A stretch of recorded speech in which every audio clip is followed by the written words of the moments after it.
All right, so we're diving into some murky waters this time. A lot of you have been asking about the Federal Reserve. And, it's a topic that honestly always makes me kind of wonder. It definitely stirs up some strong opinions, that's for sure. Yeah, absolutely. And for this deep dive, we're looking at a book that's, well, it's known for making some pretty bold statements.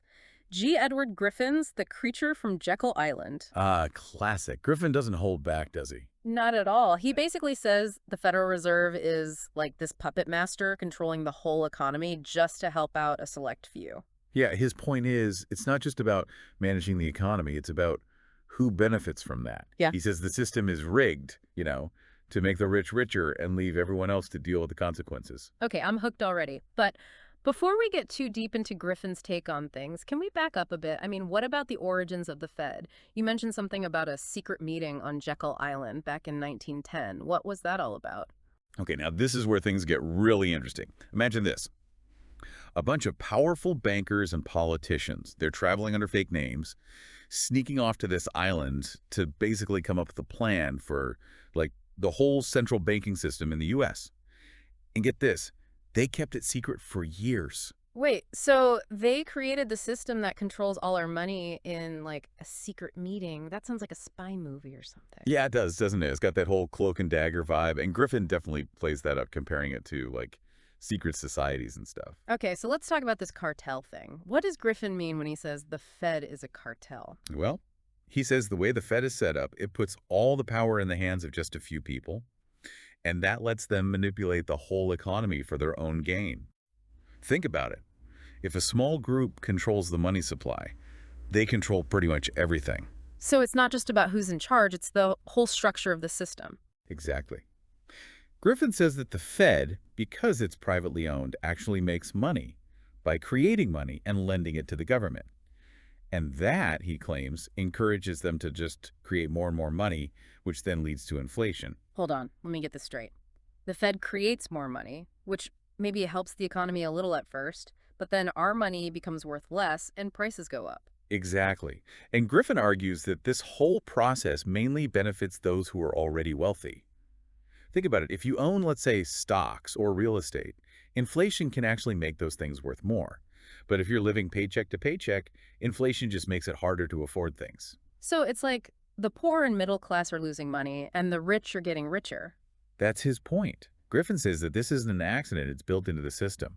He believes the Fed wants a certain level of inflation, even if it hurts people. Okay, I'm starting to see why he calls it the creature from Jekyll Island.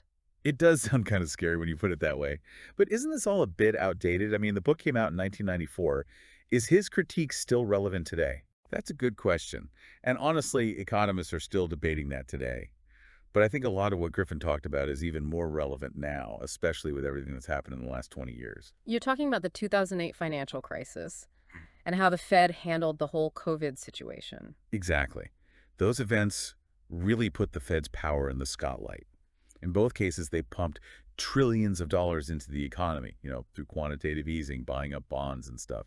And yeah, maybe that was necessary to avoid a total economic collapse, but it also brings up those concerns about inflation that Griffin warned about. It's like his predictions are coming true. It definitely makes his ideas seem more urgent now, and it sparked a lot of discussion about whether the Fed is actually helping or hurting everyday people. So, where do we go from here? Can we fix the system, or are we stuck with this creature forever? That's the big question. And to be fair, Griffin doesn't pretend to have all the answers, Mm. but he wants us to think about this system and consider, you know, what else we could be doing. Like what are some of the alternatives people are talking about?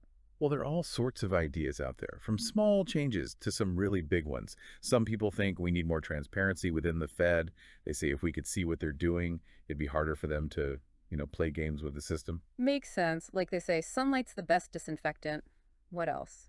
Others think we should limit how much money the Fed can create, maybe by tying the value of our currency to something real, like gold, like how we used to have the gold standard. I have heard of that, but I don't really get how it works. Can you explain it? Sure. So with a gold standard, the value of our money is directly linked to a certain amount of gold.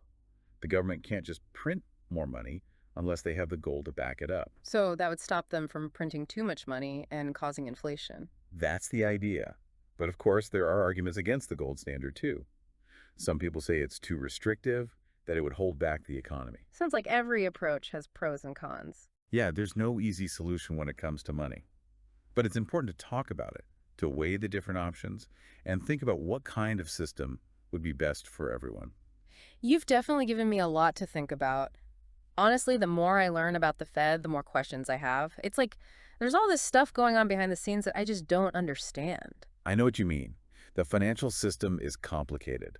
That's why it's so important to really try to understand it, to ask questions, to learn from different sources. It's interesting. We started this whole deep dive talking about a book that's almost 30 years old, but it feels like these issues are more important now than ever. I think you're right. In a way, what Griffin wrote is even more relevant now after all these crazy economic things that have happened. It's like he was warning us about a broken system. I wouldn't say he was a prophet, but he definitely understood this fear people have about the power of money and who controls it.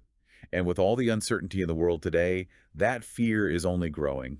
So, if Grisham is right and the system is rigged to help the rich, what can we do about it? Can we change things? I wouldn't say we're powerless, but to make a difference, we need to understand what's happening and be willing to challenge the way things are. And maybe have a little bit of that rebellious spirit that Griffin had? Maybe. But the most important thing is knowledge. The more we know about how the system works, the better we can fight for a better one. Okay, you've convinced me. I'm ready to go deeper. Where should I start? Well, there are tons of resources online and libraries. You could check out some of the groups we mentioned, like the Cato Institute, the Mercatus Center.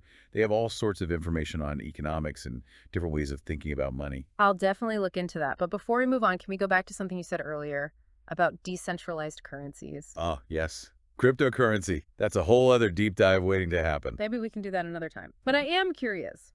How does crypto fit into this whole discussion about the future of money? It's definitely interesting. It shows that people are looking for alternatives to the traditional financial system. So, is cryptocurrency the answer? Is this what Griffin was hoping for? I don't think it's that simple.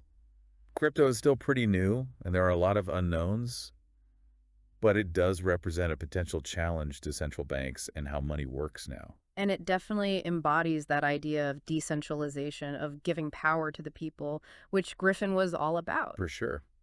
It hints at a world where money isn't controlled by a few, but is more evenly spread out. Okay, now I'm really intrigued. I think we need a whole episode just to explore crypto and what it means for the future of finance. I'm up for it if you are. But for now, I think we've covered a lot of ground with the creature from Jekyll Island. We have, and it's been one of our most thought-provoking deep dives yet. I feel like I have a whole new perspective on how money works, how much power it has. That's what we're going for, to get people curious, to get them thinking critically and really engaging with these complicated issues. Well, mission accomplished. But I think it's time to wrap things up for now. Any final words for our listeners? Just this. Don't be afraid to ask questions, to challenge what you think you know, and to learn from different perspectives. The world of money can be confusing, but the more we understand, the better we can make it work for us. Well said. And on that note, let's move on to the last part of our deep dive into the creature from Jekyll Island. We've talked about a lot, but I want to leave you with something to really ponder. So the Fed is basically pumping money into the economy. And yeah, maybe that gives things a little boost at first, but then our money starts to lose its value. Things get more expensive. Right, so it's like a hidden transfer of wealth, right? The poor and middle class are kind of getting squeezed, and the rich are getting richer. That's the idea. Griffin's argument is that this isn't some kind of accident. It's a feature, not a bug, right? He believes that the Fed is designed to keep inflation going, even if it hurts certain groups. It's starting to make sense why he calls it the creature from Jekyll Island. Kind of a scary thought when you think about it. But isn't all this, like, a bit outdated? The book came out way back in 1994. Does any of this still apply today? That's a good question. And, even economists today are still trying to figure that out. But I'd say a lot of what Griffin was worried about is even more relevant today, especially when you look at what's happened over the past couple of decades. You're talking about, like, the 2008 financial crisis and all that, and how the Fed reacted to the whole COVID thing. Exactly. Those events really showed us how much power the Fed has. I mean, think about it. In both of those situations, they injected trillions of dollars into the economy. Remember, quantitative easing, all those bonds they were buying. And yeah, maybe they had to do it, to prevent a complete disaster. But it also brings up those same concerns about inflation that Griffin was talking about. It's almost like we're watching his predictions come true. It definitely gives his theories a new kind of relevance, you Yeah. know?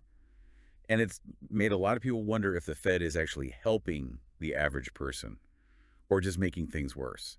So what do we do? Is there a way to fix the system, or are we just stuck with this creature forever? Well, that's the million-dollar question, isn't it?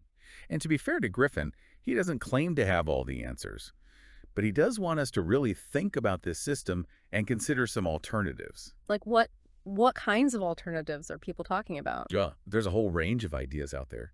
Some people think we just need more transparency within the Fed.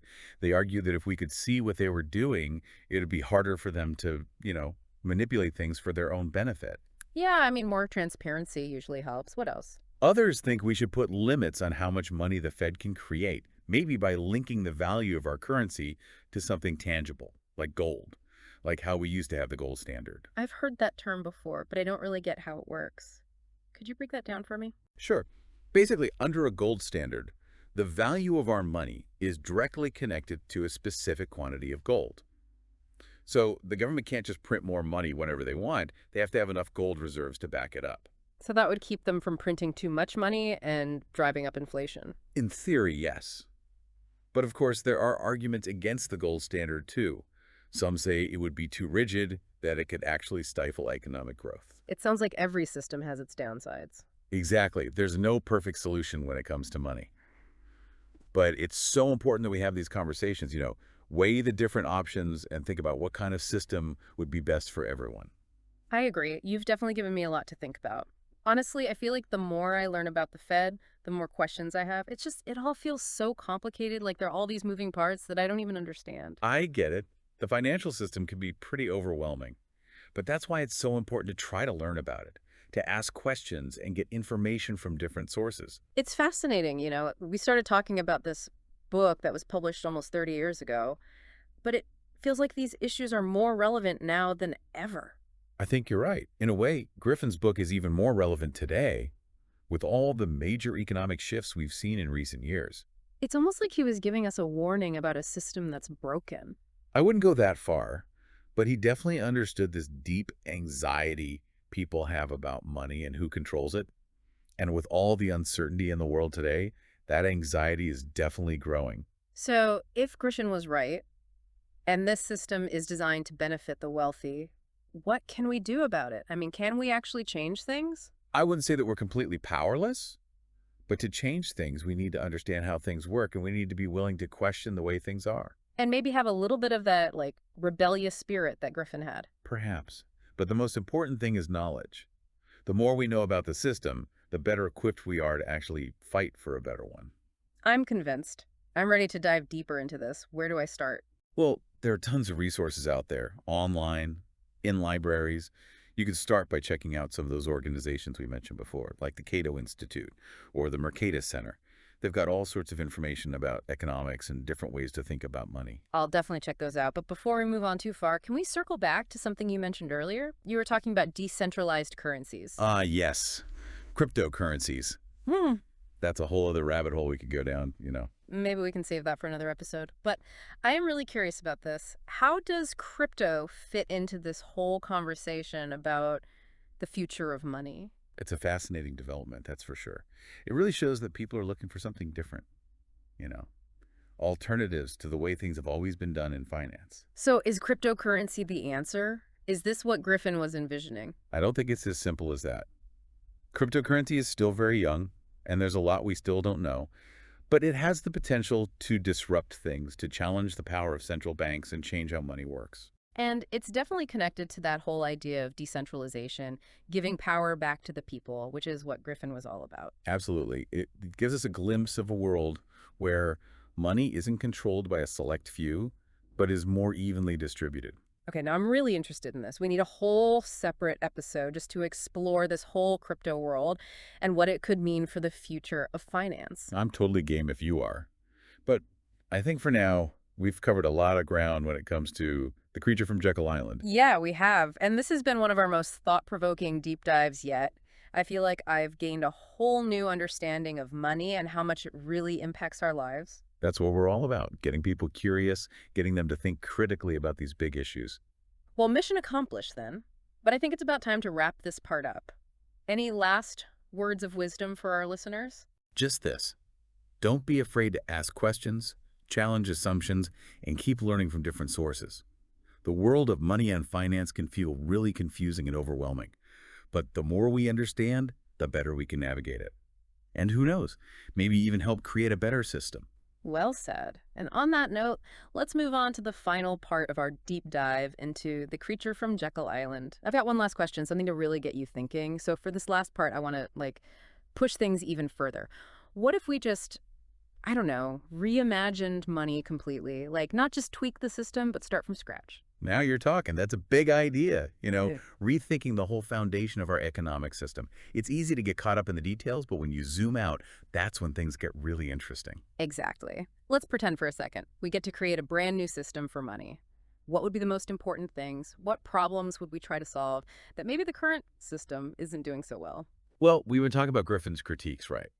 Too much power in the hands of a few, the potential for manipulation, how inflation can really hurt certain people more than others.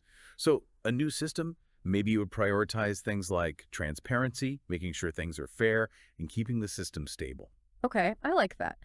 But how would we actually make those things happen? Would we stick with a centralized system like the Fed or try something totally different?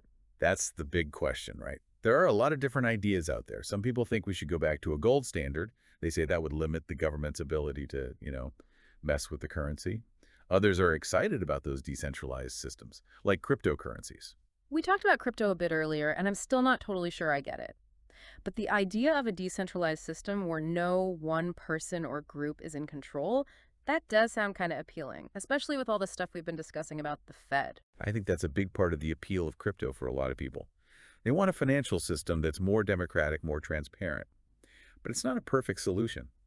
Decentralized systems have their own problems. Like, security can be a big issue, and the value could go up and down like crazy.